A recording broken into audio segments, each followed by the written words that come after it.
Welcome, everyone. Good morning. Before I begin, I would like to note that my lecture, which I prefer to call an address for reasons that will be apparent much later, does not take on the customs of presentations that occur with doctoral candidate lectures at the Theory Center. Boring you with the technical details, providing an overview of the chapters, or giving a lesson in some sort of esoteric practice that divides the learned from the unlearned is not what I intend for this presentation. Instead, I want to answer one question: why non-philosophy? This question has a host of different responses, though the responses I want to focus on surround why I wrote this dissertation. Its starting point, its aims and motivations, my research and its findings, and how these findings can and must instigate future investigations into, or better yet, practices of non-philosophy. As I completed my dissertation, I was made aware of ongoing efforts by both Simon Martin and Anne-Françoise Schmid to archive Francois Laruelle's writings, amounting to over 900 unpublished documents. My dissertation worked solely with published material that was accessible to me, and the pandemic at the time of writing limited my opportunity to analyze Laruelle's dissertation, supervised by Paul Ricoeur.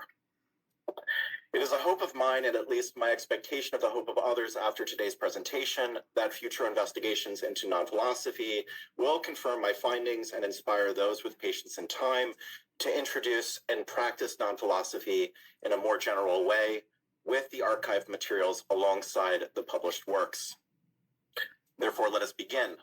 Why non-philosophy? The structure of the talk will be the following. Where did I start from? What was I motivated by? My research and the future of the practice of non-philosophy. Beforehand, let me say that I may be using highly technical terms, and I encourage those who are still confused to ask questions about them following the talk during the question and answer period. And for those who are tuning in from France, I will do my best to answer your questions from French to English to the best of my ability. I arrived at the Theory Center in 2018 and met with my advisor, Dr. Nandita Biswas-Malamfi, with the idea that my dissertation would particularly deal with the work of Francois Laruelle, a thinker who at the time, and perhaps still, interests and confuses readers, or both at once. Laruelle, emeritus professor of philosophy at Université de Paris X, Nanterre, is the instigator behind the non-philosophical theory of philosophy and the philosophical decision. As Laruelle reminds his readers, non-philosophy takes its inspiration from Lobachevsky's achievement and non-Euclidean geometry, insofar as the non-Euclidean does not negate or destroy Euclidean geometry. Likewise, non-philosophy is not the negation or destruction of philosophy, but its radicalization towards a novel direction that has been occluded by philosophical sufficiency, the idea that everything is philosophizable. Laruelle's work encompasses over 50 years of writing, along with over 30 different published works, each pertaining to a problematic of inventing a non-philosophical pragmatic use of philosophy, which is in service of humanity towards ends that are themselves no longer dictated by philosophy. The first Anglophone investigations of Laruelle's work started in the early aughts, or the 2000s, with expanded scholarship happening during the 2010s, following the rise of what came to be known as speculative realism. When I began framing my project, I wanted to write my dissertation about an understudied area of Laruelle's writings, a period called Philosophy 1, which consisted of works spanning the 1970s. These texts were written and published during the time of other notable French thinkers such as Gilles Deleuze, Jacques Derrida, Jean-François Lyotard, Michel Henry, Christian Jambet, and Guy Largeau. What I aimed to do was twofold: situate Laruelle in this milieu and identify his uniqueness within it. A project that soon came out of this, also under Nandita's supervision, was the MA thesis of my friend and colleague, Jacob Van Geest, entitled Nietzschean Problematics. This work particularly dealt with Laruelle's 1977 book, Nietzsche contra Heidegger, Theses Towards a Nietzschean Politics. I do not want to understate the importance of Jacob's contribution, for it did precisely what I wanted to do, even if it was just for one work. While this project investigating the early Laruelle initially interested me, I was inspired by Ndida to do more than just a history of philosophy. In fact, it makes up a part of my second chapter, albeit much more abbreviated. Even then, Ndida was and has been my diotima. She asked me persistently with patience, what is your original argument? It wasn't until last year that I realized the your was the most important word in the question. My argument could not be Laruelle's, even if there are shared stances. I had to argue and defend a valuable and valid argument that was, more importantly for the degree. But I have found that the work I have done can and should extend well beyond the bindings of a manuscript dissertation. As I began to work more independently on this research, translating from French into my own English, first with haste as an amateur, and then with more caution, with more practice, I began to find discrepancies in existing secondary Anglophone scholarship. I do not want to go into detail about these discrepancies, as those who provided them and piled on with more justification do not deserve to be stripped of recognition or contribution. In my dissertation, I refer to these individuals as Laruellians, those who extract from Laruelle's work a sort of surplus value to promote an interpretation, juxtaposition, emulation, or critique of Laruelle. However, these discrepancies were instigators for my research, not as a matter to set the record straight, but because I needed to demarcate what I do from what the Laruellians do. Nowadays, there are jokes in academia about whether one writes their dissertation out of pure spite. For the fact of the matter is there will always be discrepancies in one's field, things that could have been done better, or just flat out nonsense passed off as scholarship. There were many instances of hypothetical Laruelle would say statements that often came up against the published words. It is as though I found myself in a cave where those interpreters would perform shadow puppetry in the dimmest light, and if I ended up following the norm of this scholarship, I too would join the ranks of these puppeteers who treat non-philosophy as a marionette or an automaton that would say the darndest things that are even sometimes contradictory to each other. I have no malice or hatred for interpreters, even if I may call them Laruellians. This dissertation was not done out of spite, even if I am critical. Rather, the work I have written sought out a holistic account of non-philosophy as human philosophy and its transfiguration into a tool for human emancipation. I will explain this soon enough, though for now, the line of demarcation was that I wanted to be done with what Laruelle would say and more interested in what non-philosophy can do. Of course, what Laruelle says is important, but having some fidelity to the letter, I found that it is much easier to identify what he says rather than what he would say. But I shouldn't have to cite one instance and hold up the trump card against all others, as if one citation were to suffice for all others. This is akin to what Mikhail Heinrich has recently asserted in terms of reading Marx in a serious light. A war of quotations against quotations seems rather asinine. Nevertheless, I needed to provide a justification for this project and this dissertation, and I identified early on when I was translating what that was: the critique of humanity's judgment, or what would later be referred to as programmatic messianism. At that moment, it was a matter of solidifying in a theoretical way what that meant, to delimit the field and stakes of this approach, and figure out how to situate all of this in a way that was justified. It was a matter of finding an answer to the question, what is your original argument? Just give me one moment so I can get some water here. Rarely does one find or come across the invariant known as anthropological difference when it comes to secondary work on Laruelle. Yet it is almost everywhere, both latent and manifest in his writings. I found that this invariant was the keystone object of criticism at the forefront of his work, and that it grounded two of his slogans. Man is not made for philosophy, but philosophy is made for man, and non-philosophy is the introduction of democracy into thought. I soon decided that this was my central problematic. If non-philosophy purports to be the introduction of democracy into thought, then who are the people of this democracy, and what do they do in their power or rule? Without a critique of anthropological difference, what was early on referred to as demological difference, any talk of democracy and non-philosophy is essentially insignificant. To do some inside baseball for a moment, sure, one could discuss and write a whole book about the democratization of thought by means of the equality of all philosophical positions and their contingency stripped of their sufficiency, akin to the devaluing of capital. Except that there are people who determine thought in the last instance. So then, what is anthropological difference? Anthropological difference or parallelism first appears in Laruelle's A Biography of Ordinary Man from 1985, translated into English in 2018 by Jesse Hawk and Alex Dubélé.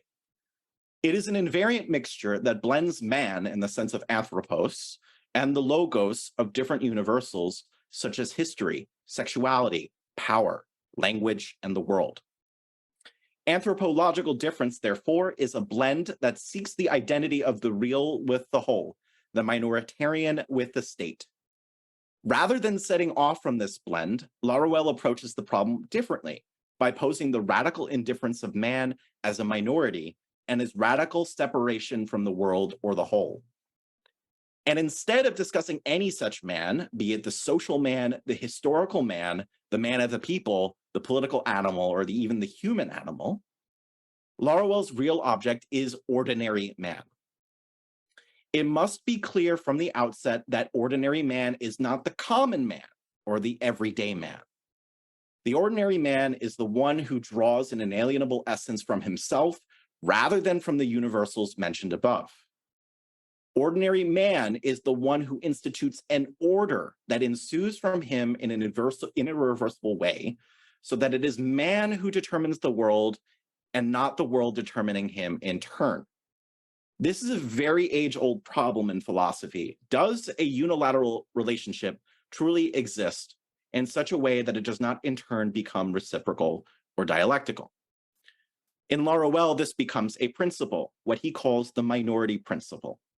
The existence of parts before and independent of the whole, or put in terms of politics, the independence of minorities with regard to power or any relation of power with regards to ontotheopolitics. Therefore, my dissertation stemmed precisely from this lack of engagement towards anthropological difference, yet it was not just enough to base the work on an invariant alone and an investigation into why it is important for Laruelle. I then turned my eyes to the two slogans I mentioned earlier. And of the two, I was first struck by man is not made for philosophy, but philosophy is made for man.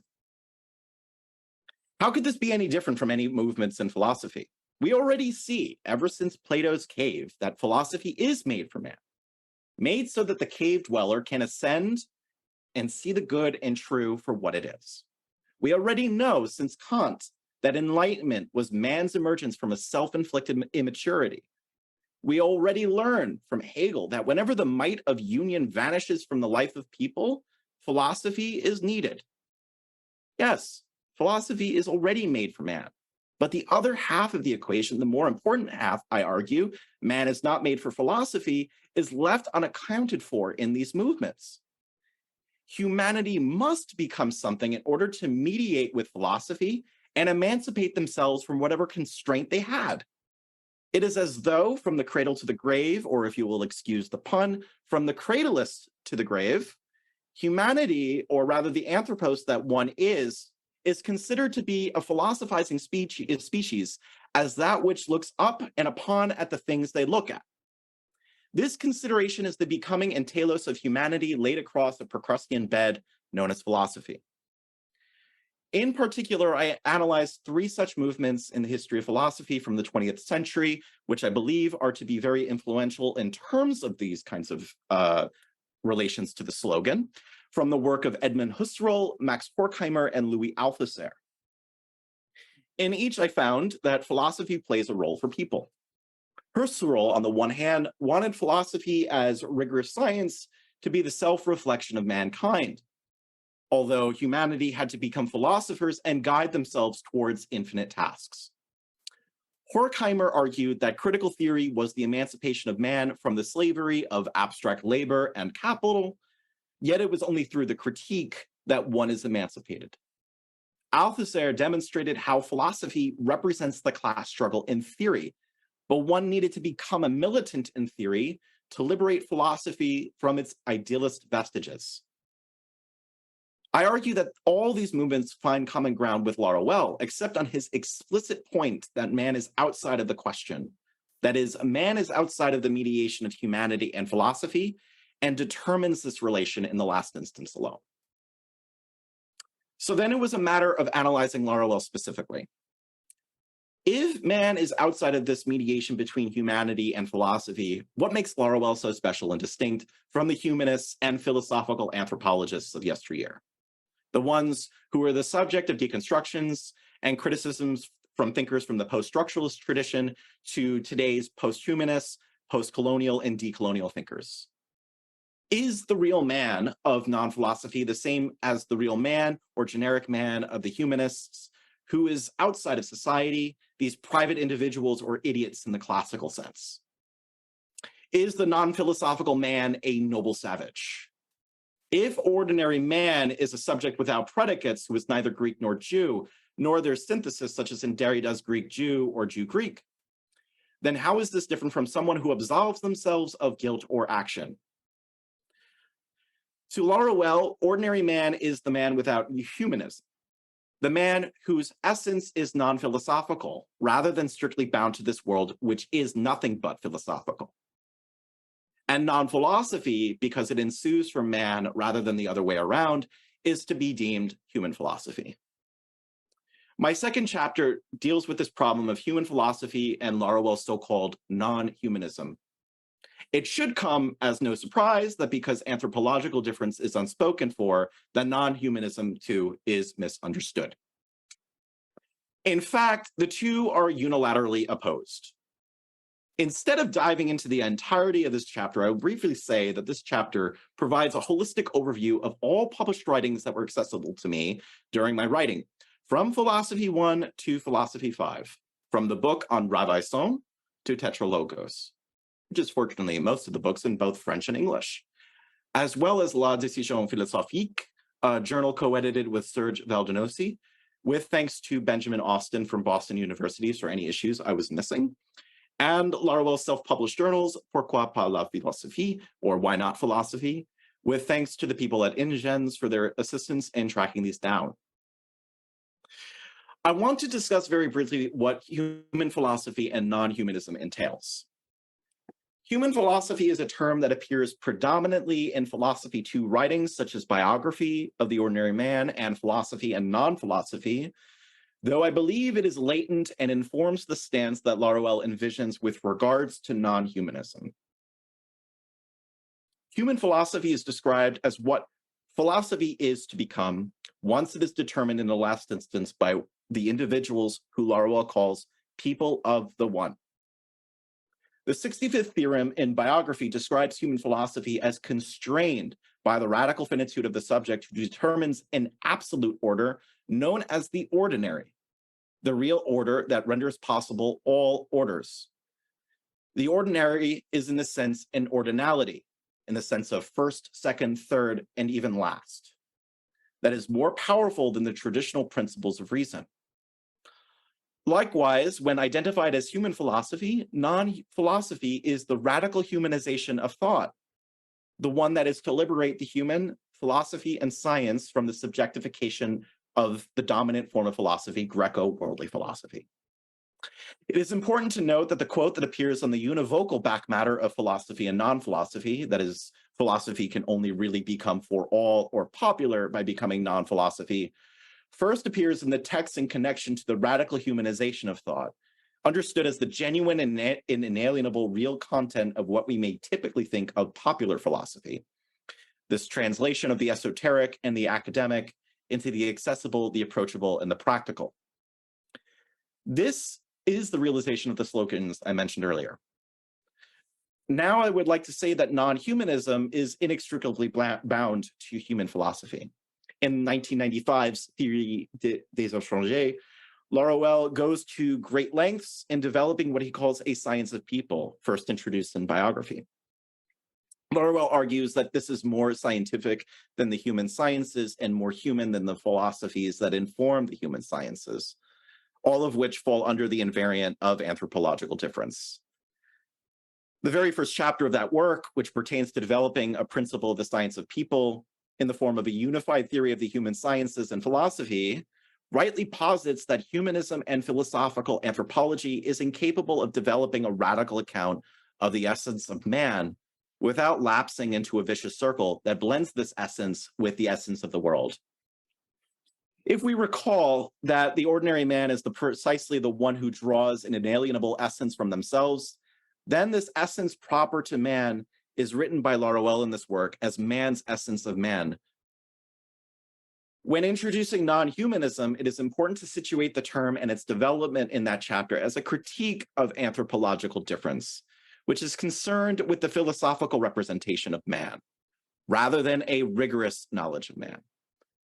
There is, much like a principle of sufficient philosophy, the idea that everything is philosophizable, a principle of sufficient humanism, the claim to make man and the radical essence of man inseparable from transcendence, be it the cosmos, ousia, physis, or duty. By contrast, what Laruelle calls a vision in man is that which is immanent to man's essence of man, and it provides a radical and adequate representation of man and the images of man.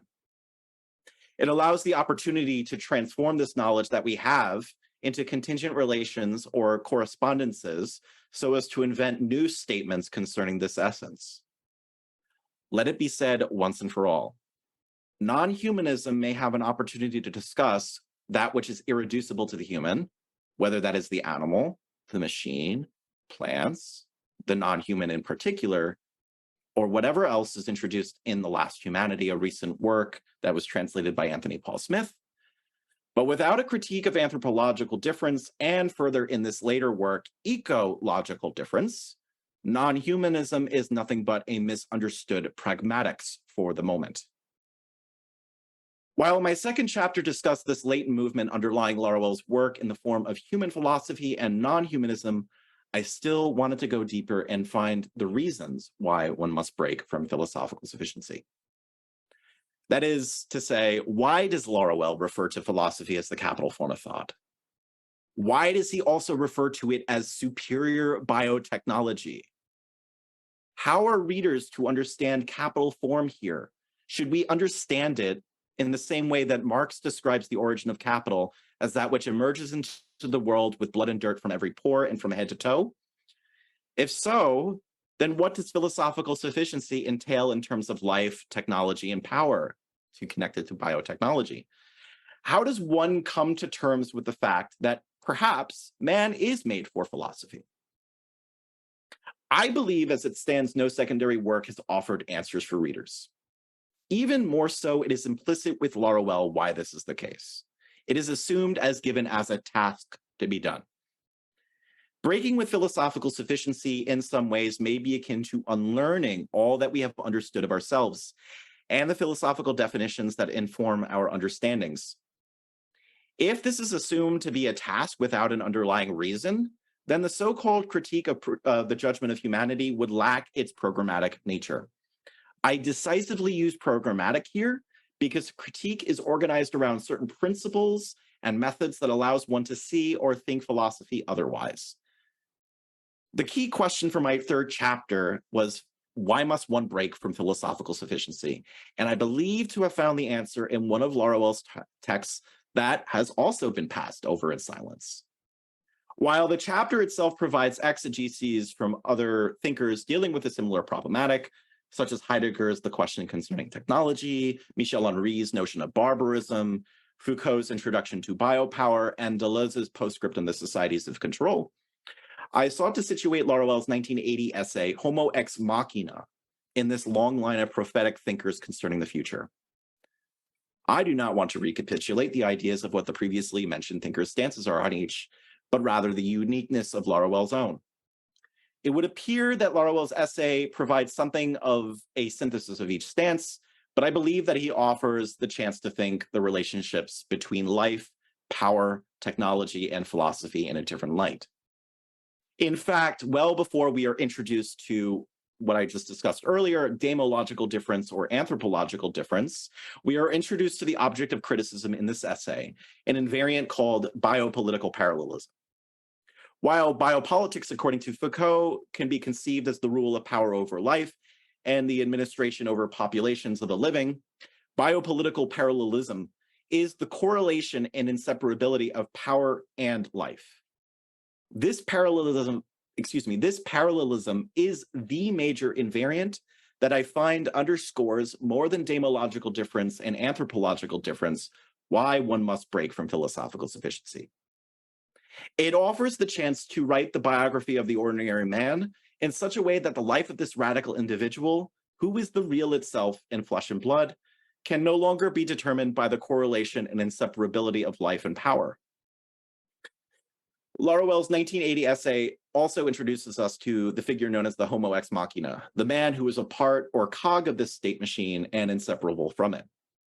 As it is included in the recent manuscript of Le Nouvel Esprit Technologique, the essay also is contextually based on an implicit critique of Deleuze and Guattari's machinic framework, a paradigm of thought that Laruelle shared for some time in Philosophy 1 writings. According to Deleuze and his dialogues with Claire Pornet, the machinic can be understood as the topological proximity of independent and heterogeneous terms in such a way that the machine operator is present even in the machine.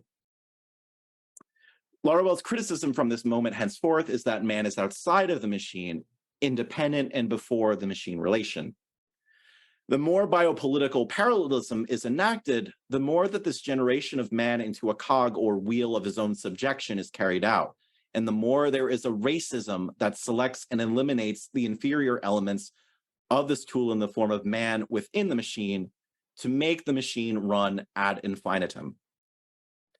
Laruelle's essay also provides a conceptual genealogy of the development of this man-machine circuit and the technopolitical consequences therein, from the early Cartesian machine man of La Mettrie, to Nietzsche's experimental guinea pigs, to the Nietzschean form par excellence in the form of the becoming machine of man and the becoming man of the machine.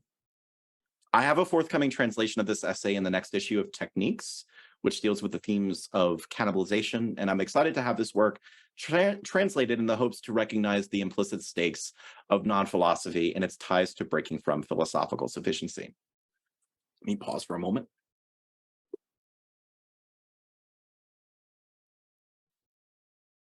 My last chapter, which is titled Radical Democracy Within the Bounds of the People Alone, a very Kantian title, is perhaps what will occupy my time following my defense as the introduction to what I call non-politics. This needs some careful consideration before I can go into further detail about this chapter. There is some contestation, notably from the work of Sophie Lazier, that the existence of non-politics is itself another way of saying a political non-philosophy, or for that matter, non-philosophy has politics or is political. There's also a published book by Li Xiansheng that deals with the problem of non-politics in the plural, though this actually deals with the politics of non-philosophy in particular. Lastly, in his most recent work, Theory of the Solitary Sailor, Gilles Grillet presents the Gnostic invention of an anti-politics alongside what he calls anti-philosophy, the radical independence from any philosophy whatsoever, because philosophy is the world, according to Grillet. I am sympathetic to each of these accounts in some way, but what I wanted to envision was a non-politics in the singular, which has nothing to do with the political stakes of non-philosophy, but somewhat similar to Grillet's own perspective. And Grillet has many valid criticisms of non-philosophy, including the fact that it is a kind of four-headed nonsensical continuation of philosophy. Non-philosophy is a hypophilosophy, a pop philosophy, an anti-philosophy, and philosophy in the form of human philosophy, all wrapped in one. Further still, my criticism of Laruelle here stems from a lack of engagement of non-politics, instead envisioning the non-political conception of democracy. Rather than convey a non-political non-philosophy or a non-philosophical politics or whatever other confusions may come about, non-politics in the singular and proper was something that I focused on in this chapter and want to continue to work on in the future. In the same way that Laruelle speaks of a non-ethics and éthique de l'étranger, I sought and will continue to find a non-politics that is distinct from the non-political. What does this mean? Though this chapter may appear as the juxtaposition of non-philosophy and rival contemporary theories of democracy or political philosophy, such as Rancière, Badiou, and Derrida, for instance, I argue this takes away the power of the possibilities that I have attempted to bring light. While my previous chapters dealt more deeply with the slogan, man is not made for philosophy, but philosophy is made for man, this last chapter dealt with the slogan, non-philosophy is the introduction of democracy into thought. Let me remind you of my central question. If non-philosophy purports to be the introduction of democracy into thought, then who are the people of this democracy and what do they do in their power or reign? I realized while writing that non-philosophy could not suffice on its own as the mediation between political power and philosophical wisdom. There needed to be something more that allowed people to have a determinant power. If non-philosophy is a human philosophy or a non-humanism, that is only one side of the problem accounted for, who the people of this democracy are. The question was to then deal with the continuation of something Laruelle had inaugurated, but perhaps has not carried to term, what would be considered a transcendental science of power, a real critique of ontotheopolitics, or what I call cratological parallelism, the inseparability of rule and the logos. This means that the political critique of philosophy and the philosophical critique of political reason is in itself a pleonasm or a tautological. It was a matter of answering what the reign of these people who are without philosophy, who are without the world is.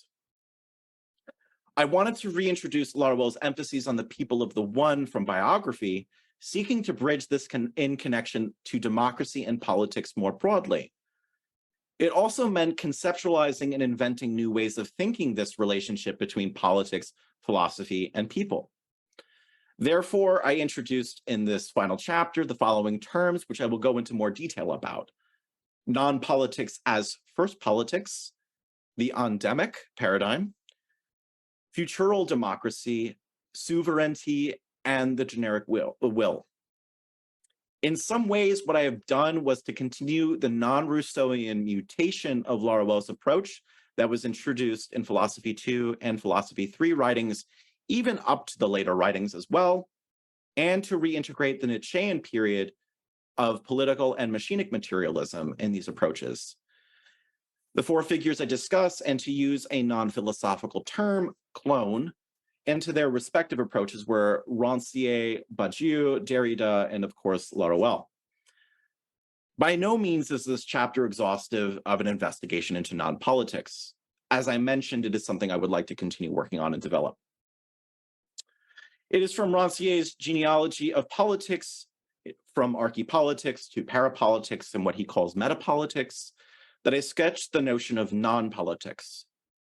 As I mentioned, Laruelle has not identified a non-politics, but rather the non-political given of man as a stranger or foreigner, and the non-political conception of democracy. What I aim to do instead is to envision not an ultra-politics, but a non-politics as first politics. However, this first is not to be understood as a prima politica, like that of prima philosophy, prima philosophia, first philosophy, which confuses priority and primacy. Rather, it is to be understood as first in the sense of priority without primacy, with primacy solely being relegated to the people of the one. The firstness of first politics derives its understanding from that of the firstness of first science, or generic science, in its critique of epistemological difference. See, for instance, Introduction to Generic Sciences or Theory of Identities for more of this detail. And non-ethics as first ethics in its critique of ethotechnological difference from Éthique de l'étranger. It ensues from the order of the one, and therefore non-politics as first politics can also be understood as an ordinary or human politics. The transcendental science of power would be able to make non-politics functional to render not only possible but real a pragmatics of political authorities, such as the city, ontotheopolitics, and whatever falls under the invariant matrix of cratological parallelism. However, it is from Badiou that I was able to envision a democratic paradigm separate from both his critique of democratic materialism and its capitalist anthropology, and ultimately separate from the anthropological difference that is inherent within both, something that Badiou arguably does not account for. This paradigm is called the endemic. The endemic takes its cue from Laruelle's en personne and en un, but tries to monstrously combine the immanent with the people. After all, endemic in its etymology means among one's people, but the endemic is that which is internal to people, or rather, that there is an identity of people and that which is internal or immanent. Badiou's critique of the democratic emblem seeks to return to a politics immanent to people, and it is in this framework, even if it is a portmanteau or neologism, that I seek to envision what would later in its development may be considered as unpower, not as a negation of power, but power immanent to the people of the one as a transcendental multitude. After Rancière and Badiou, I turned to Derrida's notion of democracy to come. Democracy to come, according to Derrida, is a messianic hope for an alterity that cannot be anticipated.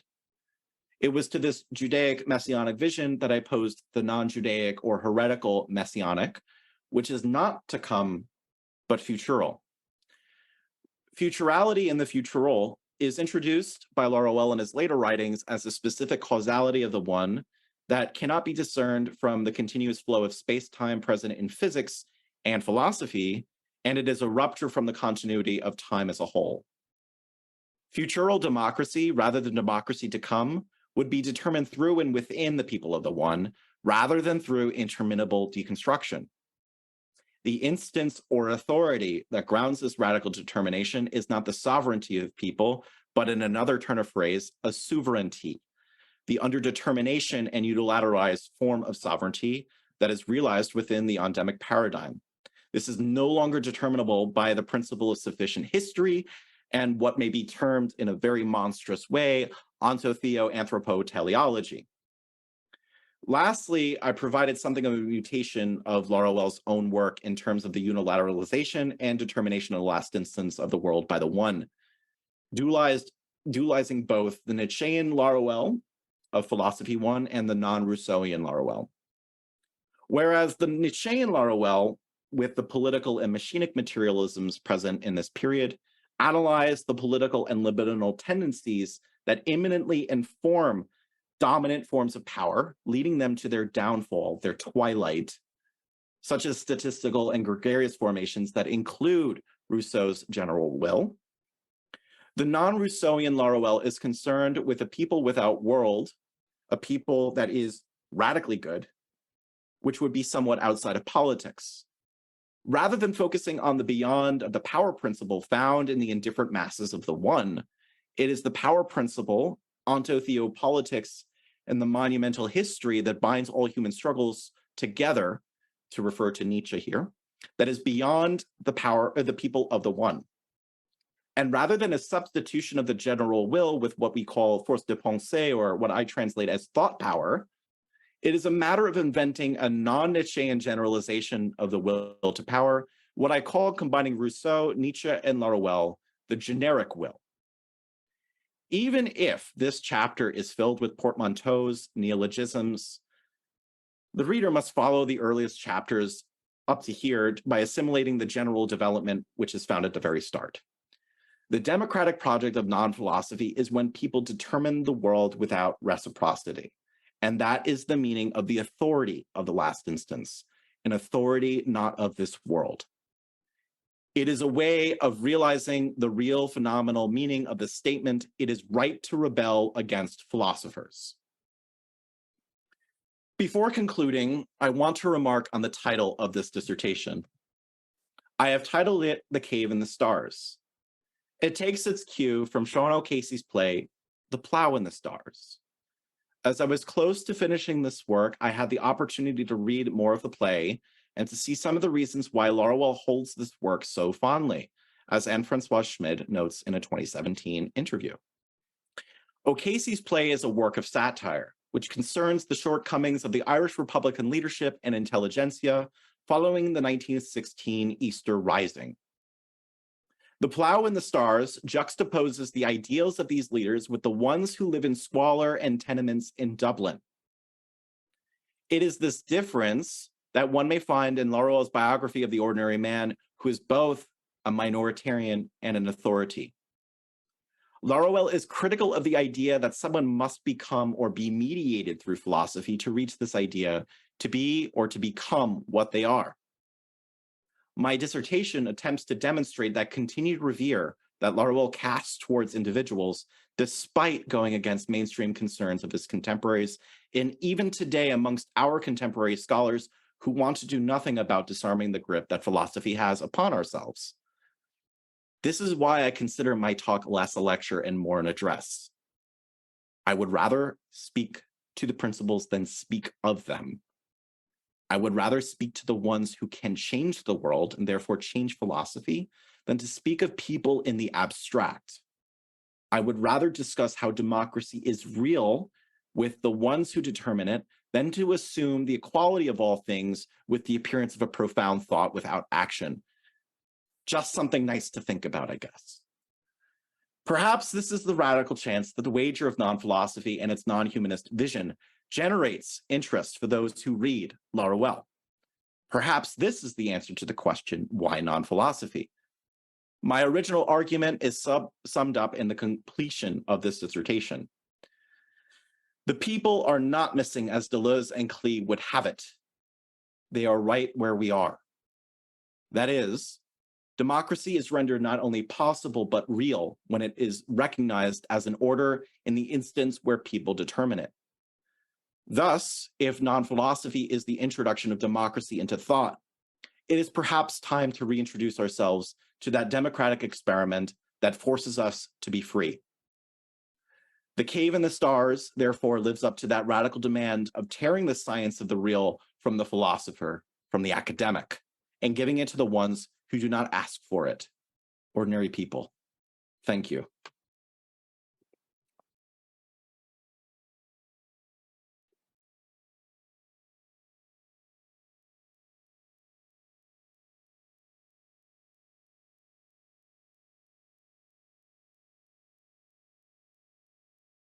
Okay, so I guess we could begin question and answer.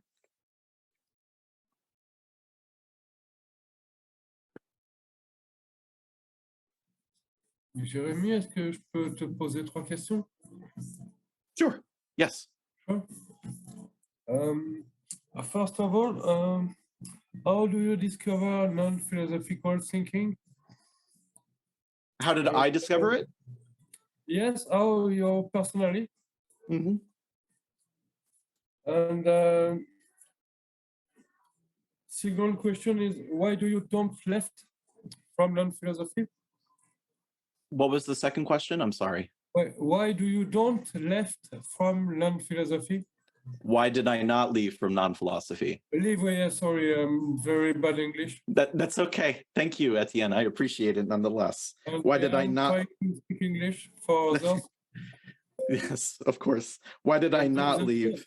Third question is, do you think that non-philosophy can be teaching or can be teach to, est-ce qu'on peut enseigner la non-philosophie selon toi? So outside of academia, in a way, right? So trois questions avant, 3 questions before hard questions. Okay. Okay. So I will do my best to answer all 3 of the questions that I have here, Étienne. How did I discover non-philosophy? So this is a little biographical data for myself and for my audience here. I first discovered non-philosophy well over a decade ago, I would say. I think I mean, I'm originally from New York City. And during that time, a lot of contemporary scholarship in New York City and the media theory that I was kind of centered around dealt with a lot of the recent contemporary kind of movements in philosophy, speculative realism, object-oriented ontology, things of this nature that were very interesting to contemporary scholarship in that field of both media and cultural studies. So I found that I was first introduced by Laurel actually by my bachelor's thesis advisor, Mackenzie Wark, who recommended a gathering of different thinkers called the Dark Knights of the Universe. I think that was with Eugene Thacker, Alexander Galloway, Simon Critchley, Nicola Maciandora, and some other figures that I'm probably blanking on. But the literature that I was reading there was actually reflections on Laurel's poem on the Black universe. And when I was kind of in this field and just being introduced, I was very big into Deleuze. I think I'm still somewhat recovering Deleuzian. And when I was working at a bookstore, I had found a book actually by Laurel, Philosophy and Non-Philosophy, that had on its spine univocal. And I was like, oh, very interesting. This is a very interesting connection that one can make about Laurel and Deleuze and univocal and univocity of being and so on and so forth. So I picked it up and I actually hated it at first. So I hated it mainly because I didn't really like at that time this idea of the humanization of thought. I thought because of the kind of dynamics of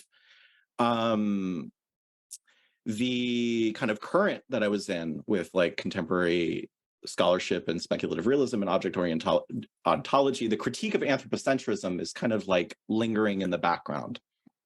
So I thought this radical humanization of thought is it needs to be criticized. So I took it seriously, and then for some time I kind of had to deal with it. So I guess this goes back into why I did not leave non-philosophy. I found that I was wrong when I first started reading this. And part of it is because of the strength and history of Laurel's writings. I needed to explore more. I thought that secondary work was not enough to rely on my own interpretation or even more of my reading to non-philosophy. I needed to do more. And so that's when I began translating and becoming more interested in this kind of development of his whole entire work. I found, when I said in the talk, I found discrepancies, and that doesn't necessarily mean it's a bad thing. It means that perhaps there's ignorance in these kinds of areas rather than malice. And I wanted to explore some of those discrepancies a little bit more, to understand why there is a moment in Laurel's work that he has to break from his existing philosophical sufficiency. Why does he refer to that period as philosophical sufficiency? And the more and more I translated, the more and more I felt comfortable with this project, this idea of not really leaving non-philosophy. I think that's a fate that I've set myself to. But I wanted to continue to kind of instigate investigations collectively. So to bring into your third question, can it be taught outside of this kind of environment? I have also been fortunate to run during the pandemic reading groups, because these reading groups were actually opportunities for me to work with other like-minded individuals and to study and really get into the nitty-gritty of the material that's there, to question why Laurel is saying these things in the first place. And I think it is totally possible to be doing this outside of academia. And I think academia is just one mode of sharing this kind of work in the first place. I think parasocially, I've been very fortunate with the social media networks that I've been a part of that allow for these dialogues to happen. But I also think that there needs to be some push internally from the community to get outside of that boundary of academicism, because I think partially when it becomes about a militant theory, or even more importantly, to uphold that demand of a right to rebel against philosophers. It just completely is defanged by a lot of these academicisms that are present. And I notice that I'm doing a defense, a doctoral defense. Okay, I realize that. Performative contradiction, I don't care. Let's actually do the work to move past this kind of perspective. So I hope that answers all three of your questions, Étienne. Sorry, j'avais coupé le micro. Third question was, do you think non-philosophy can be teachable? Mm-hmm. I think... Sorry, I wish just to precise, without, à part par François Laruelle lui-même.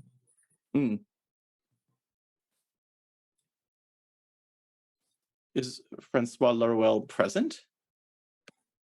No, I don't think so. But okay, is it François Laruelle? Sorry. No, that's okay, Étienne. Is non-philosophy teachable? Is pretty much your question, Étienne, right? I believe so. I think because there is a style, there is many things which are very personal in the work. Yes. Yes. I agree. And I think that because of that personability, we get to understand a little bit more of Laruelle's character, a lot more, and to kind of see that demand, to think philosophy otherwise and to do it otherwise as well.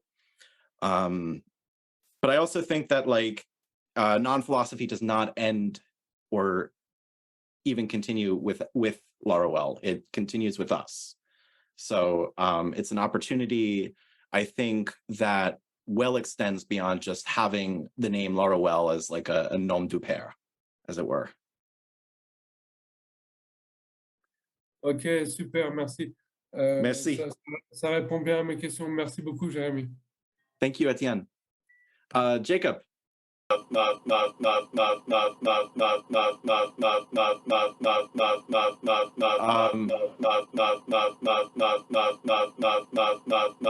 There's an audio error. Okay. Yeah, just type it out, Jacob. That was very interesting. Like, iterative idempotency.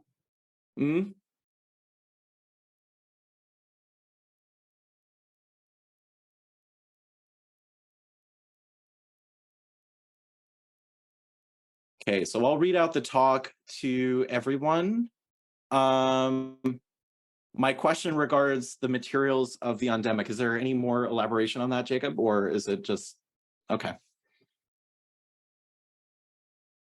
I'll wait a bit before you continue.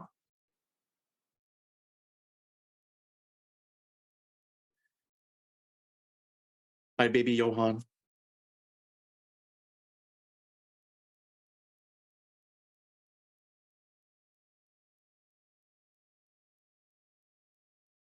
Okay. All right, so Jacob says, my question regards the materials of the endemic. Laruelle uses Nietzsche, Rousseau, etc. I'm curious as to what materials, in addition to Laruelle, might be of use to non-politics in the endemic. Okay, very good question. So as you know, in my chapter, I actually investigate the relationship to non-politics amongst other thinkers, and I think I'm very limited into that scope, but I wouldn't say that necessarily that my limit is exhaustive. It is non-exhaustive, and therefore there are more than just Nietzsche, Rousseau, Badiou, Rancière, and Derrida that I would like to go to. I would also like to turn to perhaps Schmitt and the notion of the friend-enemy distinction in political theology, mainly because I do mention ontotheopolitics. It's kind of impossible to deal with that kind of question in the relationship between ontology, theology, and political thought in general. So what other perspectives might be useful? I think, in terms of this, it's kind of the idea that I think Sophie Lisieur picks up about Thomas Hobbes and the Leviathan, this idea that man must be made, this kind of automation of human beings that really comes down to the kind of biopolitical apparatus that I was addressing in one of the previous chapters. I think ultimately, when it comes to Laruelle and non-politics, I think that there is a work to be done. And I mean, Ethique de l'étranger, the book on ethics, deals with Suarez, St. Augustine, Levinas, Badiou, Heidegger, Henri, all these other thinkers, right? You can list out all the names of a name, like a figure on your hand, and it doesn't matter, as long as I think the approach really comes down to that idea that is at the forefront of Laruelle's work, which is not to say that non-philosophy and Laruelle are univocal or kind of like reducible to one another. I think rather that what I'm trying to engage here is the development of a continuation of non-philosophy without having to be reducible to Laruelle. So this is a question of like, what would Laruelle do? And I don't think, for me at least, I want to limit myself to only what Laruelle would pick from in terms of a political theory. I would also want to position myself, I guess, in terms of contemporary political philosophy even. If you wanted to go that route, we can do Habermas and Rawls and talking about deliberative democracy. But I feel like communicative reason and all that other stuff is not what I'm interested in terms of democracy.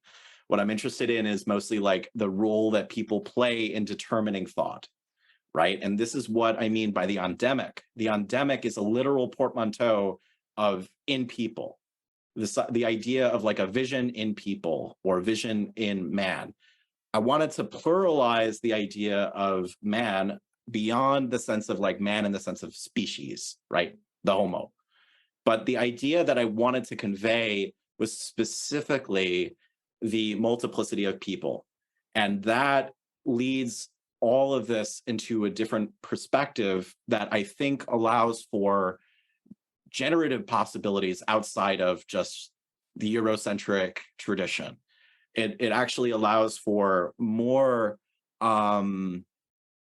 opportunities outside of that realm to think about transforming the relationship that politics has upon people in the plural. So that could be an entire discussion in terms of the European Western tradition or beyond that. And I want to explore that beyond a little bit further, if that makes sense. So I hope that answers your question, Jacob. Okay, I have Will and then Ian. Will. Hi, Will. Hi, so this was lovely and congratulations. Thanks. So I have a question about biopolitical parallelism and explicitly Laruelle's sort of criticism or chiding of Deleuze and Guattari's notion of machinic subjection, but more importantly, like machine man that has its roots in Leibnizian metaphysics, but really finally in Lemaitre and then finally crystallizing in Deleuze and Guattari's A Thousand Plateaus.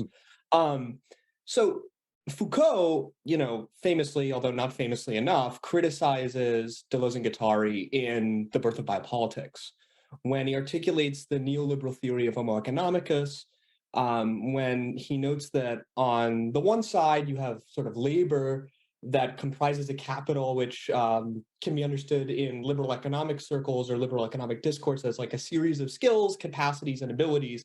And then he famously says, as they say, it's a machine, right? Which is very clearly a jab at Deleuze and Guattari. And then on the other side, right, there's the stream of wages. So in this articulation of Homo economicus, can we start to understand how not just biopolitical parallelism as something that necessarily produces kind of the violence of first philosophy as like the circumscription of the anthropos, right? Of like who gets to participate in this democracy of philosophy, or this that seems to be the problem that your entire thesis sort of circles around. But second, like, how can this concept of biopolitical parallelism start to help us understand the transition from man-machine to sort of what Barbara Stiegler calls, man the adapter, right? Is this something that sort of you think can help us not just understand philosophy as the capital form of thought, but philosophy as fundamental to the extension of economic interpretation into what was once considered not economic, right? Oh boy, this is a very big question, Will. I really appreciate that. So, if I could just recapitulate part of that, it's the transition of man-machine to man the adapter from Barbara Stiegler, and then kind of like the philosophical overview, kind of necessarily in relationship to economy. Okay. Whew.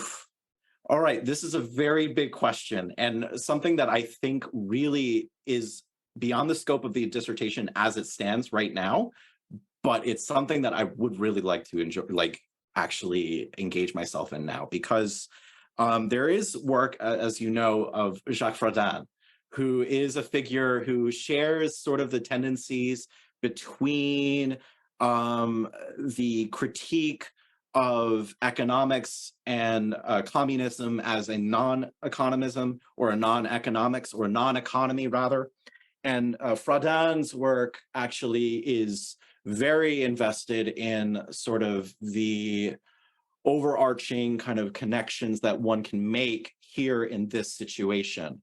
So I don't touch on Fradin's work, not because it would be beyond what I have to offer, but because it's so delicate that it needs its own study.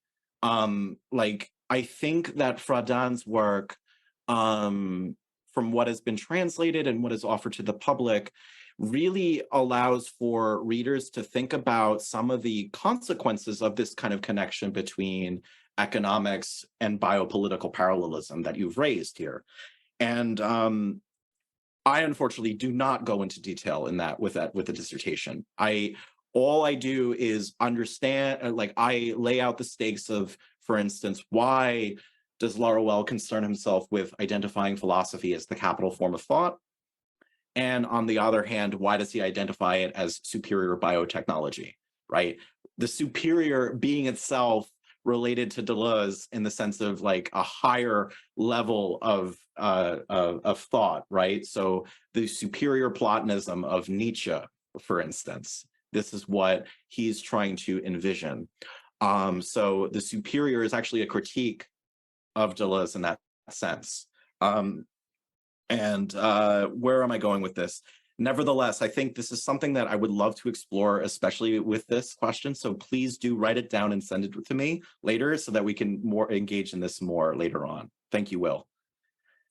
So I have a question from Ian and then Carl. So Ian? Hello, Jeremy. Hello. Congrats on your presentation. Thank you. I think, and apologies if ever this question more or less falls outside of, I guess, the scope of your work, because I really am somewhat interested in Etienne's last question about its teachability. And I think there is something to be said in regards to its teachability, because I also, having gotten interested in Laruelle, I've begun talking about Laruelle to a lot of people and a lot of my friends, and a lot of my friends aren't really well versed in philosophy or have just some summary interest in philosophy, as in on the level of still trying to understand, like Plato, for example. And I find that when I talk about non-philosophy, there seems to be a lot of background and prefacing necessary that is already deeply rooted in how philosophy is conventionally taught and how philosophy is conventionally done. It's all in a way they couldn't really understand non-philosophy without first me explaining to them base philosophical concepts. And I think the problem I'm having is, I guess, to visualize how we can properly democratize thought within non-philosophy, if ever the understanding of non-philosophy is built upon already existing philosophical knowledge. Mhm. Because if there's a kind of movement, because like in our country, philosophy isn't really like a big thing that people really teach. As in, Mhm. high schoolers only got their first philosophy class just a few years ago when they expanded our how much education we need. So I Mhm. kind of find it difficult to imagine how non-philosophy may find itself crystallized within facets of our society beyond, say, reading groups or closed reading groups, Mhm. just Mhm. because of the density and how easy it is to go wrong with Laruelle if you aren't well versed in what he was talking about in the first place. And this seems Mhm. rather like a privileged knowledge, I guess. How do you break Yes. free from the privileged knowledge? Because if it doesn't, it seems as if non-philosophy's teachability is kind of parasitic or maybe even, I guess, symbiotic, since parasitic doesn't, I guess it doesn't work that way. But if Mhm. it has to be symbiotic with conventional methods of philosophy. Mhm. So to round this out, I think this is a very good question, Ian. Thank you. So this is related back to Étienne's question about the teachability of non-philosophy. And Ian's right in some respects that we need to have a background in philosophy in order to do non-philosophy. I think that like when it comes to this, we have to understand that a lot of the conventions of teaching also need to kind of change themselves, right? Because the way in which we actually distribute knowledge and share knowledge currently is not just privileged, but like gate kept. Like this kind of thought in particular, non-philosophy, we have a very insular community of scholars. We have a very insular community of scholars that I believe really needs to like alter how we are doing the work in the first place. It's not through journals, and I'm very guilty of this because I do journals. It's not through just like posting translations or sharing events and everything like that to have these community events or to do reading groups. You're absolutely right. I just think that when it comes to these conventions of knowledge and distribution and everything like that, we have to take the textbooks of philosophy and just give it to people and see what they do with it, right? It's not necessarily that one needs to kind of democratize in the sense of like freeing up the thought in the first place. It actually comes down to the people that actually do that. We need to actually reinstigate new methods of practicing knowledge distribution. So it's not just like these isolated insular islands of communities of scholars. Like if we ended up like that for like non-philosophy, we end up in the situation is precisely Laruellians. That's exactly what happens. And I think that when it comes to these environments, then we actually have to change the community. We have to actually convince people to think otherwise. And sometimes that is violent. And I'm not saying like we're promoting violence to like actually instigate those kinds of changes. But when it comes to instigating some sort of new knowledge distribution, that has to kind of change in terms of education and perhaps like epistemology too. I know, for instance, that Anne-Francoise Schmid develops this notion of generic epistemology that allows for a collective intimacy to arise. This idea that there's a sort of connection that people can have where disciplines don't necessarily have to dominate one another. There's actually a kind of collective work to developing a shared consensus on a specific idea, and not in the sense of communicative democracy or whatever, but it's a democracy of disciplines. We could translate generic epistemology into practical, teachable situations. If we are to change how we do education and how we are to participate in those changes of pedagogy. For instance, I know that Laruelle for himself actually deals with like the unteachable, the idea that we are radically unteachable. We are unlearned learners. The idea that there's a sort of mystical, quote unquote, cloud of unknowing that actually informs our understanding. So how do we kind of transfer that into kind of like a popular situation? This is something that needs to be more dedicated for community scholars and not just an individual like myself. It's something that we need to change inside of this community. And as it currently stands, it's a very insular community. There's only like 3 or 4 non-philosophers that in Anglophone scholarship that are just consistently talking about non-philosophy. What about the scholars in France that also deal with these kinds of problems? How come their work is not focused on? They're very influential in terms of like understanding a larger, broad appeal beyond the realm of just like Laruelle. So I think that there's an opportunity for that through the community. And that community also needs to engage itself in a way that is not like top down, as it were. It needs to be equalized. So I hope that answers your question, Ian. I really appreciate these kinds of questions, honestly. Thank you very much, Jeremy. Thank you, Ian. Okay, so next question here. How are we doing with time, folks? It's 11:46. When should we wrap up? I'm sorry. Just want to be sure. Nandita?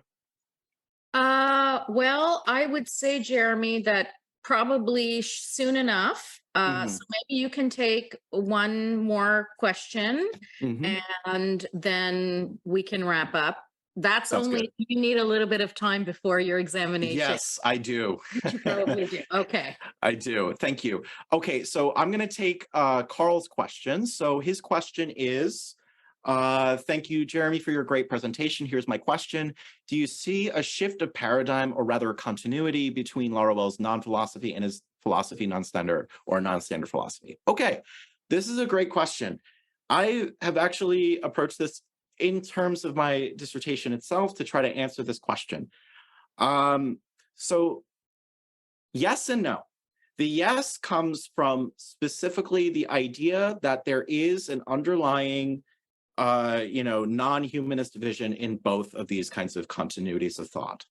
So that's the continuity, the idea that the individual or the radical man in person is kind of shared as a basis for, as a cause of science, or the cause that determines the science and the subject that ensues from that, the stranger subject, for instance.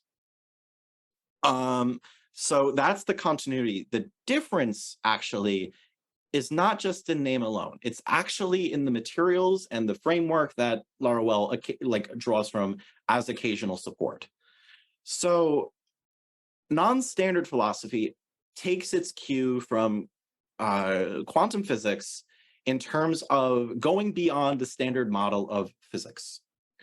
That is the only kind of approach that has some continuity between non-standard physics and non-standard philosophy. However, just because he takes on quantum mechanics and the principles of quantum mechanics means that he's doing quantum mechanics of philosophy.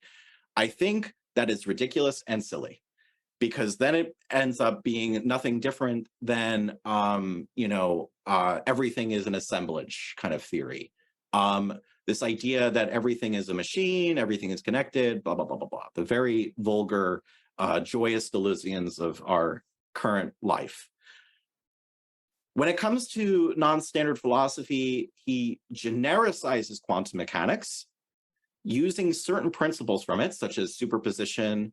In algebra, he draws from idempotent power or idempotency. The idea that if 1 + 1 = 1, therefore there's a sort of generic form of power. From quantum physics as well, there's ideas of Dirac-C or Planck's tunnel effect, the idea of a Planck's constant, all these kinds of things that are stripped of their positivist and quantum physics oriented approach towards a more serious approach, could be playful, of how these kinds of positions from quantum physics could be used to rethink human identity, the indeterminacy of human identity.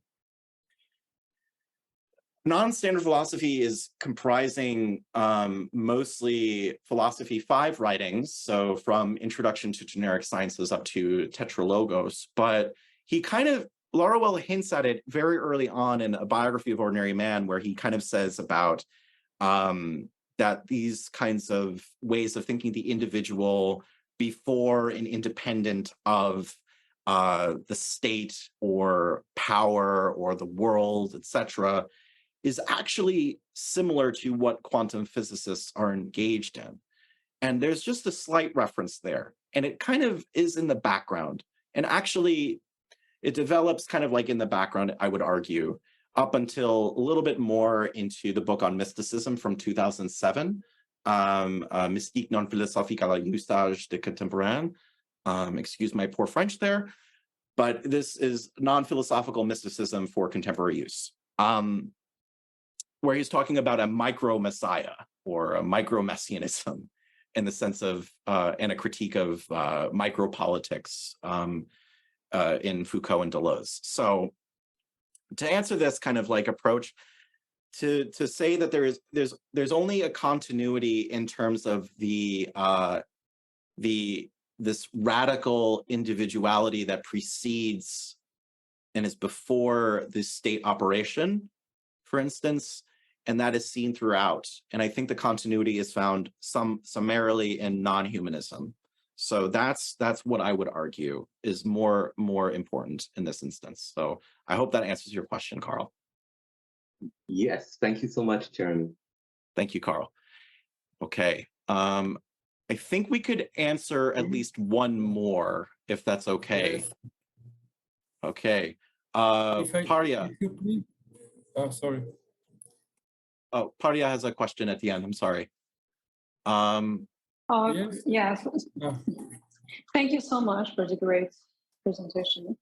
I wonder if you can think of any possible connection or any, I would say, feminist reading of non-philosophy.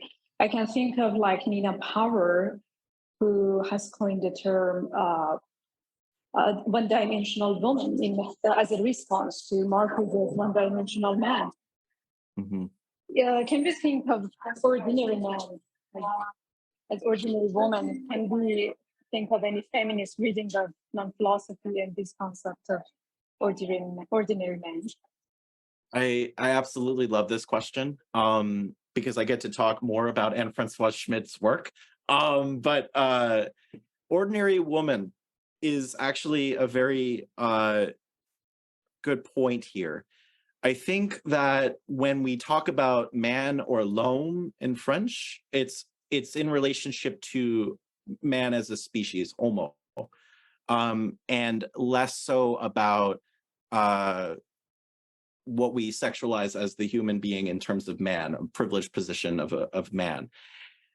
And that actually is great to kind of think about in terms of sexuated identity, which is something that both Laruelle and Anne-Francoise Schmidt, his wife, write about in their own work. And the question of sexual difference in particular is explored by Anne-Francoise Schmidt and especially Laruelle in his work Theory of Strangers, Theory of Foreigners from 1995 that I mentioned in the text in this lecture. And in particular, what he wants to envision is the idea that there is a way in which sexual difference is kind of a triangulation of desire alongside philosophy and psychoanalysis. And all of this is kind of wrapped up in a bubble that impacts all of humanity. This argument, though, I think also gets captured and taken up by Katerina Kolozova in her work, The Cut of the Real, which deals with feminist readings of subjectivity. Nevertheless, though, the idea of a pragmatics of sexual difference is something that is missing in that work, something that is found particularly in Laruelle's writings and Francois Schmid. And I think the idea of the ordinary woman is something that I would love to explore, going forward, particularly with other feminist readings.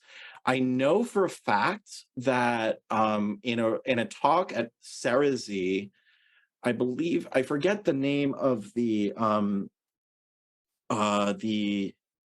author who came up with this, so maybe the French scholars could affiliate with, like, or bring this up, but there's a mention of future Eve, future Eve in this talk, and the figure that he associates with man in person is a future Eve, is what he refers to, which is kind of interesting.